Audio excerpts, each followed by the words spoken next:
Assalamualaikum warahmatullahi wabarakatuh. Selamat malam teman-teman semuanya. Perkenalkan, saya Sri Put Maharani dengan NIM 2313013. Pada kesempatan kali ini, saya akan menjelaskan materi mengenai strategi optimalisasi kinerja operasional rantai pasok melalui Digital Operation Excellence untuk meningkatkan produktivitas operasional.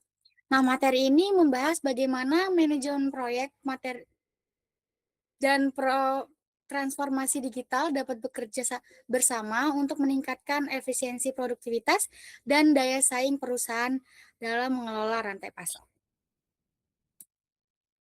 Di halaman ini adalah tujuannya. Ada beberapa poin. Yang pertama adalah memahami manajemen proyek sebagai katalis, menjelaskan bagaimana proyek operasional yang terstruktur mendorong peningkatan produktivitas secara struktur. Yang kedua ada memahami peran teknologi dan otomatisasi, yaitu mengurangi bagaimana digitalisasi, ERP, IoT, dan AI menjadi pusat kendali ekosistem bisnis modern. Dan yang ketiga ada mengintegrasikan kedua perspektif, yaitu menyatukan sisi manajerial proyek dan sisi teknologi digital menjadi satu cetak biru produktivitas. Dan yang terakhir adalah menerapkan melalui studi kasus, menguji kerangka kerja pada skenario nyata untuk melihat dampaknya terhadap efisiensi operasional. Oke, berikutnya adalah manajemen proyek sebagai katalis produktivitas. Nah, produktivitas operasional merupakan hasil matematis dari eksekusi proyek berkaitan dengan struktur bukan sekedar rutinitas kerja sehari-hari. Nah, fokus materi ini tuh mengubah strategi tingkat tinggi Marco menjadi eksekusi nyata di lapangan melalui kerangka kerja proyek operasional. Nah, kita di sini ada beberapa kerangka operasionalnya. Yang pertama ada target sub atau CPMK 14, yaitu menganalisis peningkatan produktivitas operasional dan mengaplikasikan prinsip manajemen proyek. Yang kedua ada paradigma baru, yaitu produktivitas operasional bukanlah sebuah kebetulan, ia adalah hasil matematis dari eksekusi proyek, perbaikannya yang terstruktur. Dan yang terakhir adalah fokus materi pokok.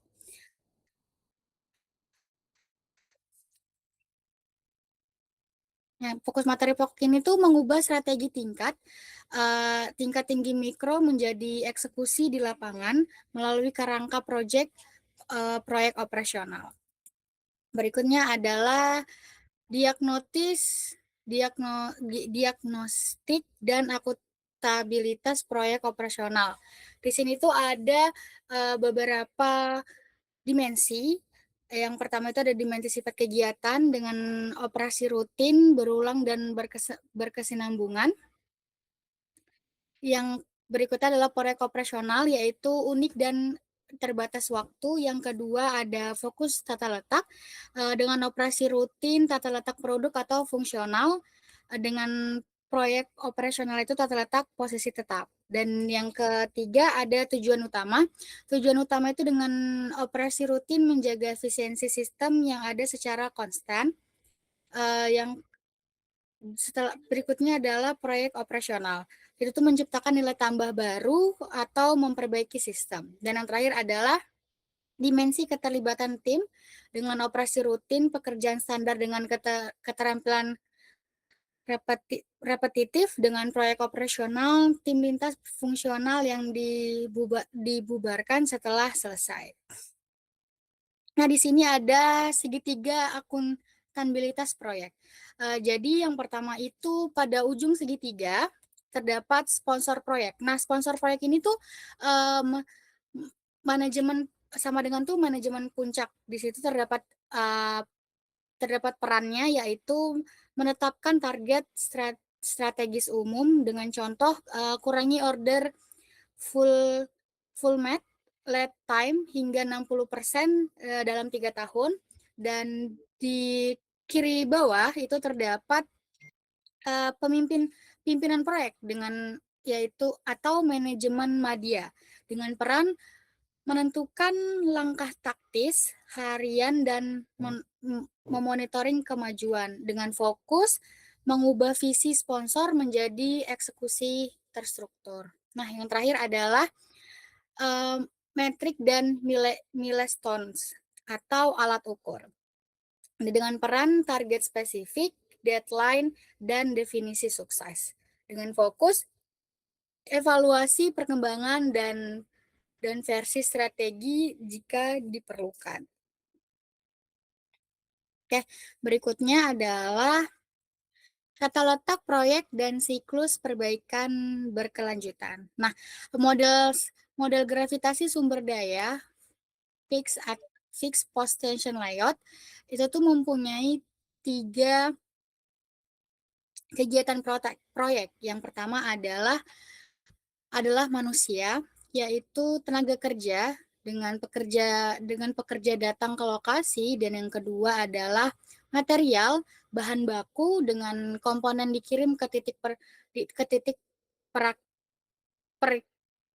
perakitan, dan yang terakhir adalah mesin, yaitu peralatan, alat berat dimodifikasi ke pusat proyek. Nah, produksi statis ini tuh tidak bergerak. Contohnya itu pembangunan gedung, galang ke kapal, dan struktusi jembatan. Nah, selain itu juga ada mesin proyek perbaikan. Itu tuh terdapat 4 poin. Yang pertama adalah identifikasi dan evaluasi. Jadi identifikasi dan evaluasi adalah efisiensi operasional mulai dari masalah sederhana untuk hasil nyata, yaitu quick wins. Dan yang kedua adalah definisikan matriks. Jadi tetapkan alat ukur, target, milestone, dan deadline yang presisi. Dan yang ketiga adalah alokasi tanggung jawab. Nah, jadi perjalanan peran sponsor, pemimpinan proyek, dan pihak yang terlibat itu juga termasuk dalam alokasi tanggung jawab. Dan yang terakhir adalah monitor dan adaptasi. Jadi evaluasi perkembangan secara rutin, lakukan perubahan strategi operasional apabila terjadi deviasi dari target. Oke, berikutnya adalah mengukur dampak proyek terhadap produktivitas. Jadi di sini adalah gambaran jarak dari proyek jangka pendek ke perubahan strategi. Nah, di sini adalah indeks produktivitas. Nah, jadi indeks produktivitas ini itu tuh akan dibagi dengan produktivitas periode tertentu dikali 100% dengan produktivitas periode dasar. Nah, di berikutnya ada proyek sederhana dan jangka pendek dengan pembuktian hasil nyata quick win. Setelah itu peningkatan produktivitas jangka panjang. Nah, berikutnya adalah digitalisasi mengubah paradigma operasional. Di sini adalah ada beberapa dimensi dengan era tradisional dan industrinya. Jadi di dimensi di sini, dimensi pertama ada visibilitas dengan era tradisional manual dan berkala dengan industri 404 real time. Setelah itu ada pengambilan keputusan dengan era tradisional reaktif dengan industri prediktif. Berikutnya adalah aliran data dengan era tradisional terisolasi dengan industri terintegrasi, dan berikutnya adalah kecepatan proses dengan era tradisional lagging dan industri presisi instan. Berikutnya adalah rantai pasok sebagai sistem saraf terpusat. Nah, jadi di sini adalah gambaran rantai pasok sebagai sistem saraf terpusat. Yang pertama adalah pusat komando atau sistem ERP dan cloud service. Ini tuh bertindak sebagai memori dan pengambilan keputusan pusat yang memproses jutaan titik data secara instan. Setelah itu beralih ke otot penggerak atau robotika dan autonomous vehicles dengan mengeksekusi tindakan fisik di lapangan berdasarkan instruksi seperti dari pusat dan komando. Setelah itu dari pusat komando itu juga bisa ke saraf pendeteksi atau IoT dan sensor. Di sini tuh tersebar di fasilitas produksi dan armada logistik untuk mendeteksi suhu, lokasi, dan status mesin secara real time. Selanjutnya adalah sirkuit data dan ERP sebagai jantung terintegrasi. Di sini ada 2 sirkuit data, yaitu data hulu dan data hilir. Nih, di data hulu itu ada dari pemasok dan manufaktur dan bisa juga dari manufaktur ke pemasok. Nah, jika dari pemasok ke manufaktur itu terdapat visabilitas stok, yaitu pembaruan status ketersediaan bahan baku secara real time, dan ada pelacakan pengiriman. Pelacakan pengiriman itu adalah estimasi kedatangan material yang presisi. Terus tuh ada juga dari manufaktur ke pemasok. Nah, dari manufaktur ke pemasok ini ada sinyal permintaan, yaitu jadwal produksi dan prediksi kebutuhan material ke depannya. Dan yang kedua adalah umpan balik. Nah, umpan balik ini tuh ialah laporan kualitas komponen yang telah diterima. Nah, berikutnya adalah sirkuit data hilir, yaitu manufaktur dan distributor. Di sini juga sama, ada dari pemasok, ada dari manufaktur dan distributor atau retail. Nah, di sini sama seperti yang di hulu, dia bisa dari manufaktur ke distributor atau dari distributor ke manufaktur. Nah, di sini kita mulai dari manufaktur ke distributor. Jadi dari manufaktur ke distributor itu terdapat status ketersediaan, di mana informasi langsung mengenai stok produk jadi siap kirim. Dan yang kedua adalah katalog pembaruan. Katalog pembaruan ini terdapat detail spesifikasi produk baru atau perubahan desain. Nah, berikutnya adalah dari distributor ke manufaktur. Nah, dari distributor ke manufaktur itu terdapat dua, di mana yang pertama adalah tren permintaan. Jadi tren permintaan itu terdiri dari tarikan data point of sale atau POS dan fluktuasi periklanan kembali. Dan yang kedua adalah keluhan dan retur. Nah, jadi umpan balik langsung terkait cacat produk atau kepuasan dari konsumen. Oke, berikutnya adalah ERP, jantung terintegrasi sistem operasi. Nah, jadi sistem ERP atau Enterprise Resource Planning itu tuh di sini terdapat 5. Yang pertama itu manufaktur dan produksi. Nah, manufaktur dan produksi di sini itu ialah merencanakan kapasitas MRP atau menjadwalkan mesin dan kontrol kualitas. Dan yang selanjutnya adalah manajemen rantai pasok SCM, memantau pergerakan material fisik dari hulu ke hilir.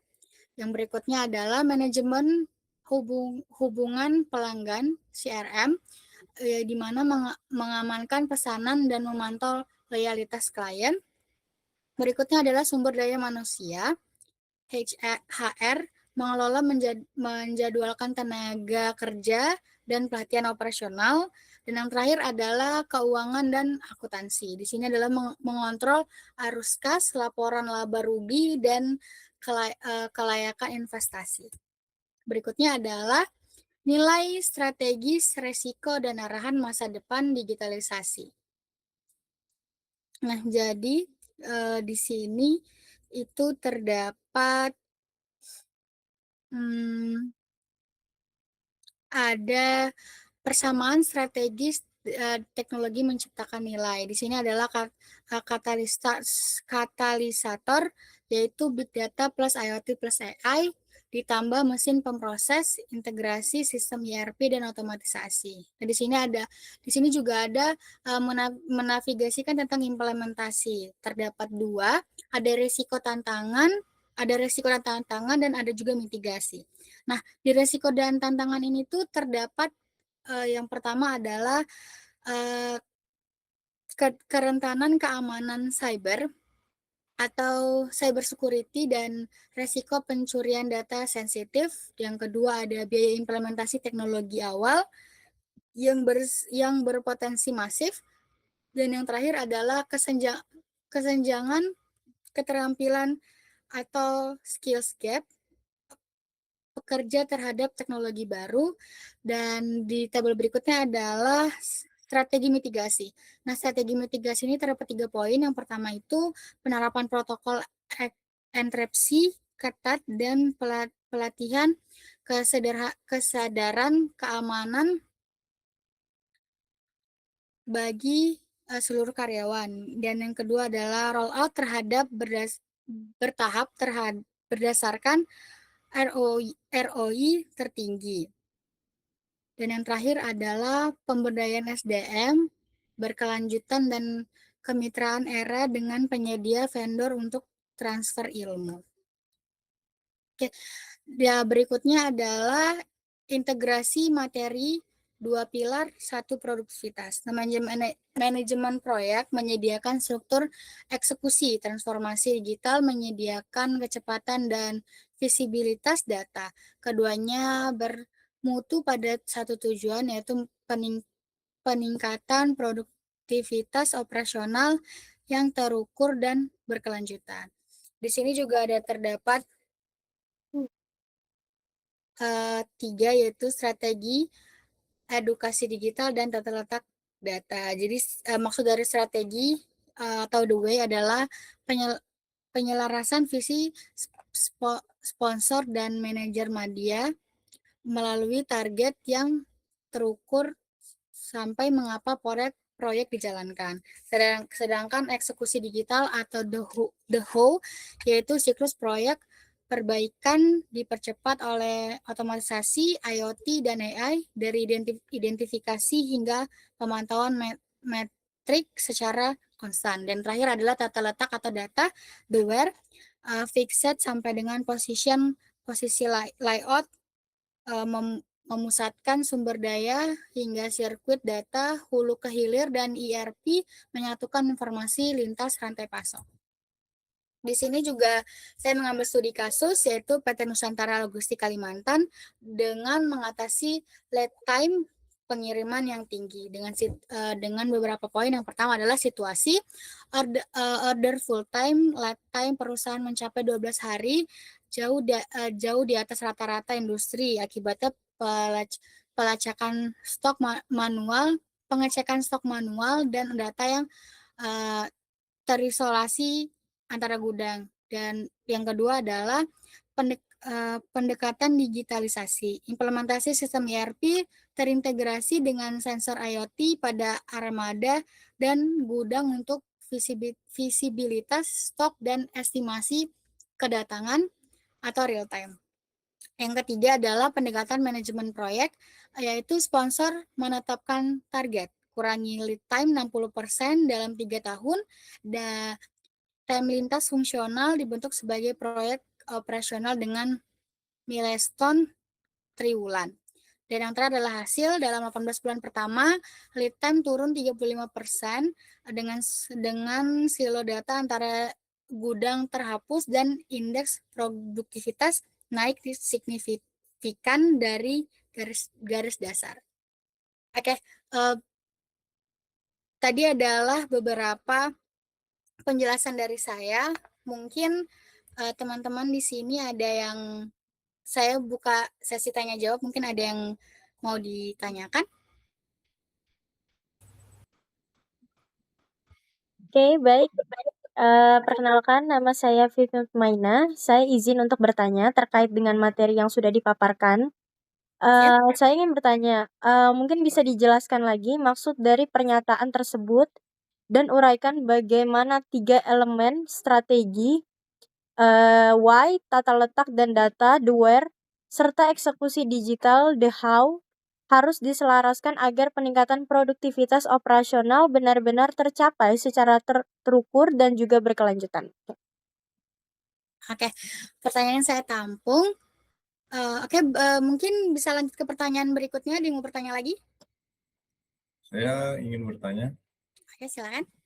perkenalkan nama saya Muhammad Rizky. Saya ingin bertanya, mengapa ERP diposisikan sebagai jantung terintegrasi yang menghubungkan fungsi manufaktur dan produksi SCM, HR, keuangan, dan akuntansi, serta CRM?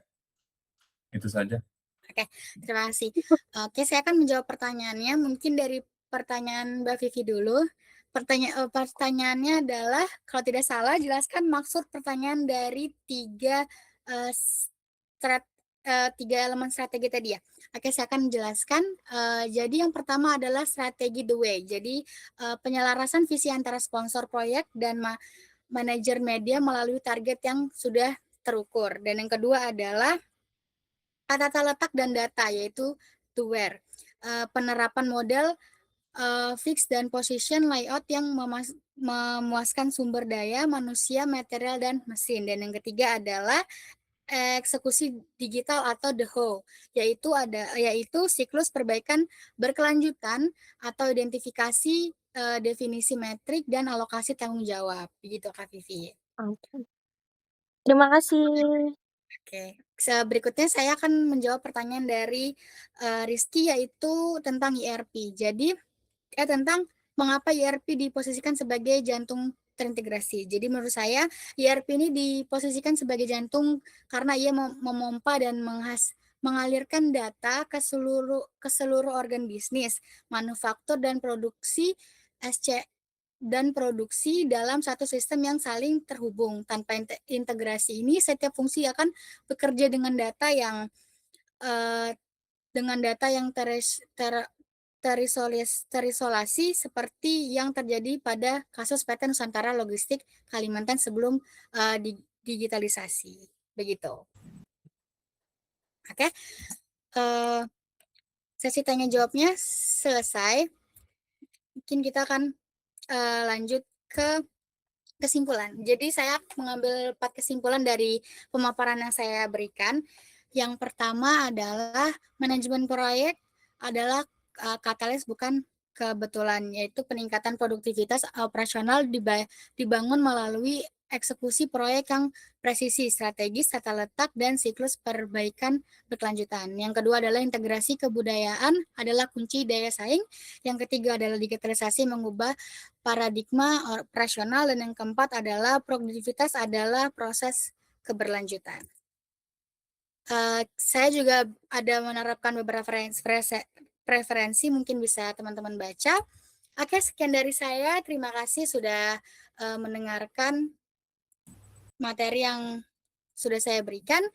Assalamualaikum warahmatullahi wabarakatuh. Waalaikumsalam.